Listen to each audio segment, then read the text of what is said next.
ಹಿರಿಯರು ಆಗಿರ್ತಕ್ಕಂಥ ರಾಧಾ ಮೋಹನ್ ಅಗರ್ವಾಲ್ ಜಿಯವರು ಕರೆದಿದ್ರು. ಯಾವ ರೀತಿ ನಮ್ಮ ಭಾಗದಲ್ಲಿ ಅನ್ಯೋನ್ಯವಾಗಿ, ಯಾವ ರೀತಿ ನಮ್ಮ ಭಾಗದಲ್ಲಿ ಭಾರತೀಯ ಜನತಾ ಪಕ್ಷವನ್ನು ಸದೃಢವಾಗಿ ಕಟ್ಟಬೇಕು, ಪರಸ್ಪರ ಏನೇ ಭಿನ್ನಾಭಿಪ್ರಾಯಗಳಿದ್ರೂ ಕೂಡ ಅದು ಪಕ್ಷದ ಮೇಲೆ ಅದು ಪ್ರಭಾವ ಆಗಬಾರ್ದು, ಪಕ್ಷಕ್ಕೆ ನಷ್ಟ ಆಗಬಾರ್ದು ಅಂತ ಹೇಳಿದ್ದಾರೆ. ಅದಕ್ಕೆ ನಾವು ಒಪ್ಪಿದ್ದೇವೆ.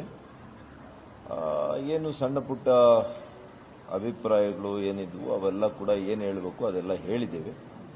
ಒಟ್ಟಾರೆಯಾಗಿ ನಾವೆಲ್ಲ ಕೂಡ ಪಕ್ಷದ ಒಂದು ಅಡಿಯಲ್ಲಿ ಪಕ್ಷಕ್ಕೆ ಯಾವುದೇ ರೀತಿ ನಷ್ಟ ಆಗದಂತೆ ಸದೃಢವಾಗಿ ನಮ್ಮ ಕಾರ್ಯಕ್ಷೇತ್ರದಲ್ಲಿ ಕಾರ್ಯವ್ಯಾಪ್ತಿಯಲ್ಲಿ ಹೇಗೆ ಸಂಘಟನೆ ಮಾಡಬೇಕು, ಹೇಗೆ ಪಕ್ಷವನ್ನು ಒಳ್ಳೆಯ ರೀತಿಯಲ್ಲಿ ಕಟ್ಟಬೇಕು ಅನ್ನುವಂಥದ್ರ ಬಗ್ಗೆ ಹೆಚ್ಚಿನ ಅಂಶಗಳು ಚರ್ಚೆ ಆಗಿದೆ. ಇವತ್ತು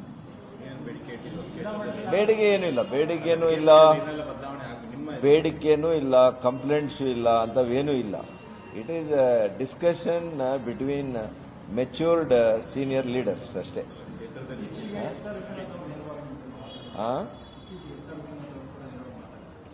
ಅದ್ರ ಬಗ್ಗೆ ಎಲ್ಲ ಮಾತುಕತೆ ಆಗಿದೆ, ಎಲ್ಲ ಕೂಡ ಸರಿ ಹೋಗುತ್ತೆ. ಬರುವಂಥ ದಿನಗಳಲ್ಲಿ ಪಕ್ಷವನ್ನು ಸಂಘಟನೆ ಮಾಡುವಂಥ ಸಂದರ್ಭದಲ್ಲಿ ನಾವೆಲ್ಲ ಕೂಡ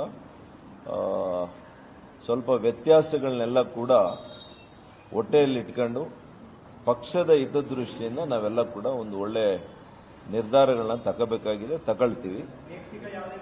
ಯಾವುದು ವೈಯಕ್ತಿಕವಾಗಿ ಏನೂ ಇಲ್ಲ. ವೈಯಕ್ತಿಕವಾಗಿ ಏನೇ ಇದ್ರೂ ನಾನು ಹೇಳಿದ್ದೀನಲ್ಲ, ಈಗ ಅದನ್ನೆಲ್ಲ ಕೂಡ ಹೊಟ್ಟೆಯಲ್ಲಿಟ್ಕೊಂಡು ಮರಿಬೇಕಾಗಿದೆ ಮತ್ತು ಮುಂದೆ ಸಾಗಬೇಕಾಗಿದೆ. ಇಲ್ಲ, ಅದೇನು ಬರೋದಿಲ್ಲ. ಮಜ್ಜಿಗೆ ಕುಡಿದ್ರೆ ಸರೋದು.